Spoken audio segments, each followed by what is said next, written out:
Welcome to Randle Parker's Film Club, with me, Randle Parker. On today's podcast, I shall, once again, be tucking into two films from the list of 1001 greatest films of all time. Firstly, I'll be reviewing a film from 1974 called Chinatown, and that's another film directed by Roman Polanski. And then, I'll be following that up with a film from 2012 called Polytechnique, made by a fella called Jacques Villeneuve. But before we start the reviews, on the last episode I did give out my email address, and surprisingly enough we've had 3. Now, I have printed them off, sort of feels more professional that way, doesn't it? And the first one is from a chap called Eric, and Eric lives in Carlisle. It goes, "Dear Randle, enjoyed the podcast, keep up the good work." Cheers, Eric. I was wondering, how often do you go to the cinema? Best wishes, Eric. Well, Eric, I haven't been going as often as I'd like to at the moment because I wear glasses and you have to wear a face mask at our cinema, and it tends to make my glasses steam up and I miss half the action. Now, it's now to do with this COVID shite. It's something we've had to do at our local cinema for a couple of years now, since they found asbestos in the roof, and you've got to put a mask on, otherwise you probably die. But in answer to your question, Eric, I do go as often as possible, just as long as there's something worth watching on. Now, next email, it's actually from someone I mentioned in the last podcast, and that's Mark Richards. He says, "Hey pedo Randle," I think he means pedo. "My sister Donna says you mentioned me shitting myself at the fair back in 1981. You said everyone remembered where they were when it happened. Well, I do. I was stood downwind from you and you smelled like an egg factory. When I get out, I'm going to kick your teeth in, you dick." Well, he goes on and on and on. But it turns out Mark is actually doing a 12 stretch at HMP Manchester for an armed robbery and aggravated burglary he did back in 2012. Well, I do know for a fact that you shouldn't have access to email there, not since you made those threats to your ex-wife, Mark. And I've forwarded your email on to the governor, and I've been informed that you'll be dealt with accordingly, so that's probably going to count against your parole. But thanks to his sister Donna for listening to the podcast. Always liked Donna. She'd show you a fanny for a bag of lemon bonbons. Mind you, that was a while ago, just after her husband walked out on her and the kids. Yeah, he used to call me Pedo Parker at school, and I didn't mind that too much, because it sounded a bit like Peter Parker, Spider-Man. And he was the only one who used to call it me. And back in the day, pedo wasn't as a popular term as it is now. We used to call them child molesters and kiddie fiddlers. It was only after Jimmy Savile made it popular that they got a rebrand. Now, this email came in just before I was about to start recording, and they're a man or woman of mystery. They've called themselves the Dark Corridor. Ooh, sounds quite spooky, doesn't it? Now, the Dark Corridor says, "Dear Randle, I've always thought that any new podcast on cinema was a wonderful thing. The world of cinema is such a large subject that any new light thrown onto it is a thing to be cherished. So imagine my surprise when I listened to your podcast. I never in all my years have heard such puerile attempts at reviews from a person who has no idea about cinema. I think it was Robert Ebert who said that cinema is perhaps the greatest form of art that mankind has ever invented, but you managed in one podcast to... Oh, fuck off! What a prick. Has he swallowed a dictionary or something? He's so far up himself, he's in danger of disappearing. Let's have a look. Holy moon. Listen, Mr. Dark Corridor, it's easy to knock someone who gives it a go, isn't it? If you think you can do any better, why don't you make your own podcast? Oh, he does. Well, Mr. Brown Corridor, everyone is allowed an opinion, even if it's wrong. Let's move on. Now, I'm going to give a shout out to everyone at White and Bailey Fabrications. As you may know, if you listened last time, that's where I work. I was talking to Mr. White and he told me I'm probably going to be on furlough for another month. I think I'm right in saying that in a staff of about 90, I'm still the only one. So we're doing quite well in navigating the current crisis. When people ask me what I do there, I say as little as possible, just as a joke like. Now, I've worked there for about 8 years and I'm sort of a utility player. I never stay in one department too long. 1 week I'm in picking and the next I'm in packing. I'm too valuable to stay in one place, Mr. White says.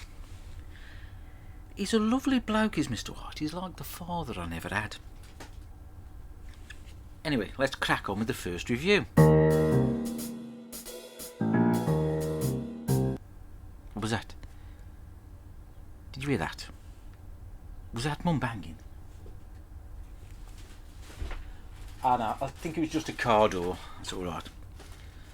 Mum's in one of her moods. And I've done what I usually do when she goes off. I've handcuffed her to the parts in the airing cupboard. She likes it in there. Warm, dark, womb-like.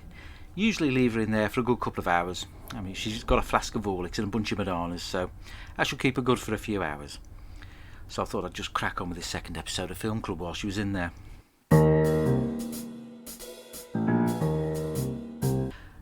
wouldn't have minded, but I only had a poo. Mind you, it was one of my big ones. You know, the ones that won't flush. They're just physically too big to make it round the U-bend.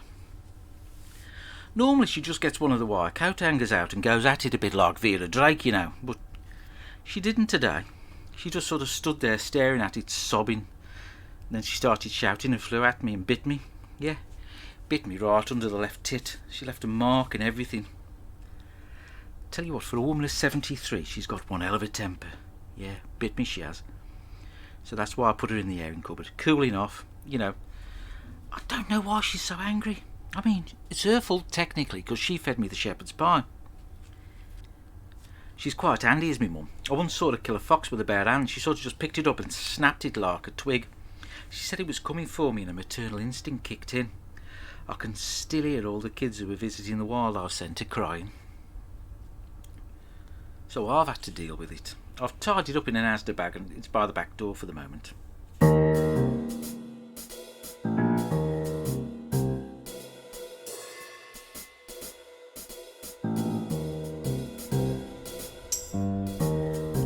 Now our first film today is another one by Roman Polanski.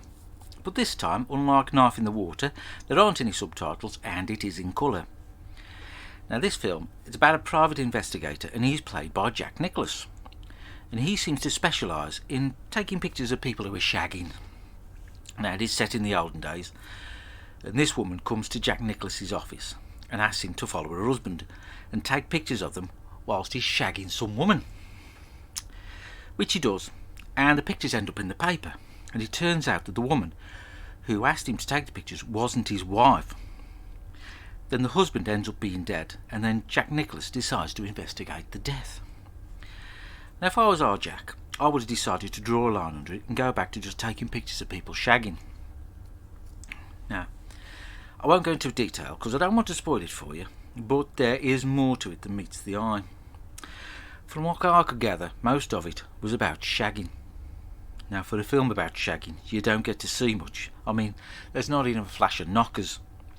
Now I did spend the first 20 minutes wondering where I'd seen Jack Nicklaus before. Then I realised he used to be the Joker in the Batman films, you know, the Edward Scissorhands ones. Now, once I'd realised that, I could settle back down and enjoy the film, which I did.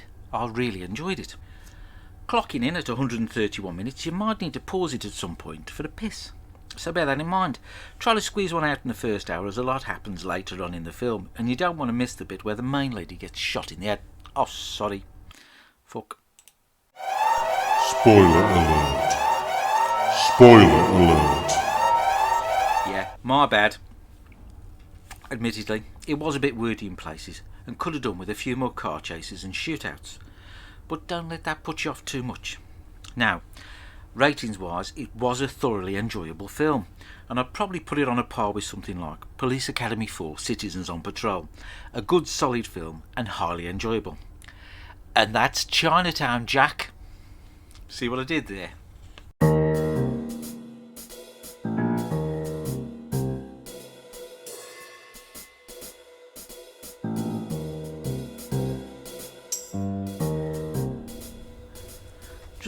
Just having a quick scan through the Dark Corridors Instagram. He's very good at Photoshop. He's made a picture of himself here with Ryan Gosling. He's a bit stuffy up himself. He's not smiling on a single one of these photos. I think he's just trying to look moody, but looks like he needs good crap. I bet he's never even seen Avengers Age of Ultron. Before we crack on with the reviews, I've got one more email to read out, and it's from Mike, and he's from Rhyl. Mike says, "Dear Randle, enjoyed your podcast. Thank you very much. What would be your ultimate film, and what would it be about? Who would be in it? Best wishes, Mike." Well, Mike, thank you for your kind email. Nice to know that the Dark Corridor is in the minority, and you've inspired me for a new segment in my show.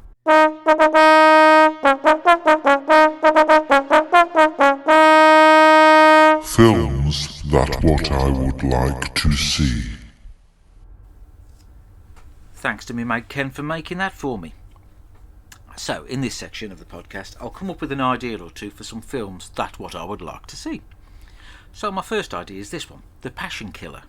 A serial killer lives in New York, likes to kidnap his victims and get to know them before he kills them. Until one day he kidnaps Julia, and she's a sassy lawyer, and he falls for her, and as time goes by he feels less inclined to kill her. You'd probably want to cast your rom-com dream team here as Sandra Bullock and Hugh Grant, but you'd probably end up with Ryan Reynolds and Anna Kendrick. And she got a tiny mouth. Not your bag? What about this one? Die Hard, Home Alone. As you can probably guess, it's a crossover film event, a bit like Avengers Assemble. Kevin McAllister is now working at the Nakatomi Corporation, and on the same day that his boss's ex-husband John McClane is visiting, the sticky/wet bandits turn up with a load of baddies to wreak havoc and revenge on Kevin for having him banged up for the best part of 30 years.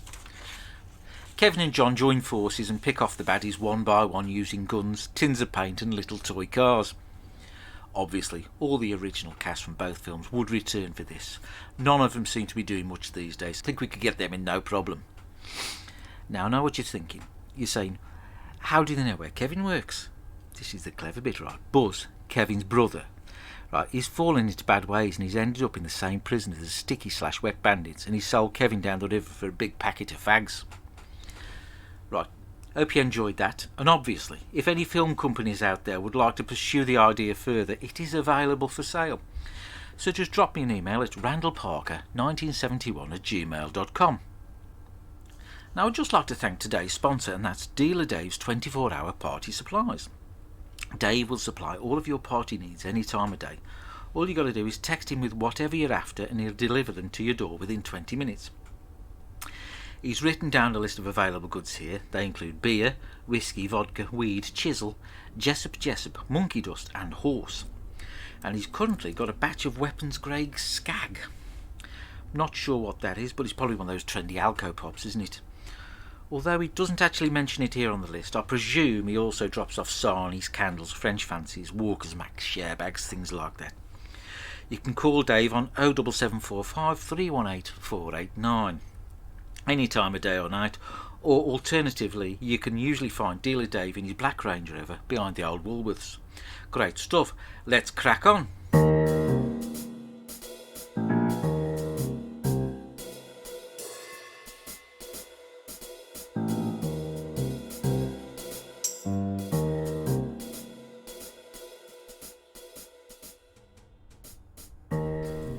Now our second film today is from 2009 and it is called Polytechnique and it's made by Jacques Villeneuve.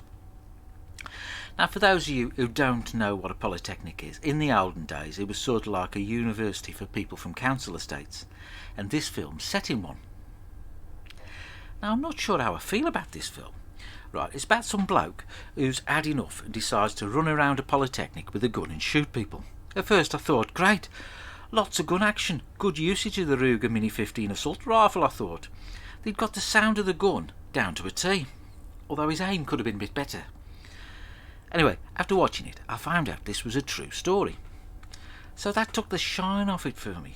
Why recreate that? Why not just make a documentary? And don't frame the gunman in such a way that you start to feel sorry for him at the beginning of the film. Right, he sat there eating his cereal all sad. Right, make him a baddie from the start. In the olden days, you could tell your baddies because they had a big twirly moustache, didn't they? Anyway, I never got the running around school and shooting people thingy. It seems to be an American thing, doesn't it? You know, like proms and drive-ins. There was this PE teacher at school, Mr. Jones. He taught PE. He used to make me do PE in my vest and pants, even though I got my PE kit. Did I go around shooting the school up? No, I didn't. I'd just keep me gob shut, eat a 4-pack of toffee crisps and watch Grange Hill. I sort of enjoyed it, but didn't, if you know what I mean. And that's why I've put it on a par with Mamma Mia, Here We Go Again. And that was Polytechnique.